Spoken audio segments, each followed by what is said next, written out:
नमस्कार दोस्तों, स्वागत है आप सभी का हमारे चैनल भक्ति ज्ञान में। दोस्तों, आज मैं आपको ज्येष्ठ मास महात्म के 26वें अध्याय की कथा सुना रहा हूं, जिसमें हम वर्णन करेंगे सत्यवान सावित्री कथा वर्णन। स्कंद जी ऋषियों से कहने लगे कि हे ऋषियों, व्यास जी बोले कि हे राजा युधिष्ठिर, तदंतर कुछ समय बीत जाने पर नारद जी का बताया हुआ समय आ गया। जो कुछ नारद जी ने बतलाया था वह सावित्री के हृदय में निरंतर बना रहता था। सावित्री प्रतिदिन समय की गणना कर रही थी। वह 3 रात्रि का व्रत धारण कर रात दिन एक ही आसन पर बैठी रही और चौथे दिन इस व्रत की समाप्ति करूंगी ऐसा निश्चय किया। राजा द्युमत्सेन अपनी पुत्र वधू का दुख साध्य नियम सुनकर दुखी हो गया और स्वयं उठकर सावित्री के पास आए और यह श्रेष्ठ वचन बोले कि हे राजपुत्री, तुमने यह अति कठिन नियम का प्रारंभ किया है। स्कंद जी बोले कि हे ऋषियों, 3 दिन का समय बहुत कठिनता से बीतने योग्य है, क्योंकि 3 दिन में अपने पति की मृत्यु का कारण जानकर इसी बीच में उस तपस्विनी ने 3 दिन का नियम ग्रहण किया। उसको यह निश्चय था कि चौथे दिन उसका पति मर जाएगा। इसी प्रकार सत्यवान कुठार कुलाड़ा पिटक पिटरिया टोकरी लेकर लकड़ियां लेने के लिए वन को चला।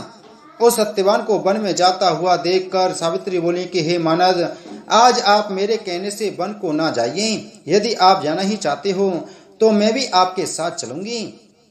सत्यवान कहने लगे कि हे सुश्रोणी, मैं स्वतंत्र नहीं हूँ, मेरे माता पिता से पूछ लो। हे सुचिस्मते, यदि वह कहें तो मेरे साथ चली चलो। पति के ऐसा कहने पर वह कमल नेत्री अपने सास ससुर के पास गई और उनके चरणों में प्रणाम करके कहने लगी कि मैं वन देखने के निमित्त जाना चाहती हूँ। तुमने व्रत किया है, अब उसके पारणा का समय है, उसका पारण करो। उसके पारणा के पश्चात तुम वन को जा सकती हो। सावित्री बोली कि हे तात, मैंने रात्रि को चंद्रोदय होने के पश्चात भोजन का नियम किया है और हे तात, आज मैं पति के साथ वन देखना चाहती हूँ। हे नरादेव, मुझे पति के साथ वन में किसी प्रकार का कष्ट नहीं होगा। यह बात सुनकर राजा द्युमत्सेन बोले कि हे पुत्री सुमध्य में, जैसा तुम चाहती हो वैसा ही करो। हे मुनीश्वर, सावित्री सास ससुर को प्रणाम कर सत्यवान के साथ वन को चल दी। वह मनस्विनी बार बार अपने पति को देखती रही तथा विकसित पुष्पों वाले वृक्षों और सुंदर फलों वाले वृक्षों से व्याप्त वन को भी देखती जाती थी। उस वन के वृक्षों के नाम पूछती रही और कभी मृग समूह को देखती हुई वह सावित्री हृदय से कांप रही थी। उस वन में जाकर सत्यवान ने शीघ्र फलों को लेकर काष्ठ को भी ले लिया, एक भारी बोझ बांधकर तैयार कर लिया। वह साध्वी पतिव्रता वट वृक्ष के समीप बैठकर पिटारी को फलों से भरने लगी और सत्यवान उस काष्ठ को कुठार से फाड़ने लगा। इसी समय सत्यवान के सिर में वेदना यानी दर्द होने लगी और वह सावित्री से बोला कि हे भद्रे, सूल के समान कांटों से मेरा सिर फटा जा रहा है। हे सुश्रोणी, हे सुब्रते, मैं तुम्हारी गोद में सोना चाहता हूँ।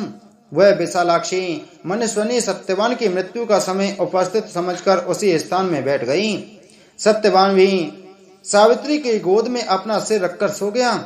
तब तक वहां पर कृष्ण पिंगल का एक पुरुष आया। इति श्री ज्येष्ठ मास महात्म सत्यवान सावित्री कथा वर्णन 26वां अध्याय संपूर्ण। बोलो ज्येष्ठ मास महात्म की जय।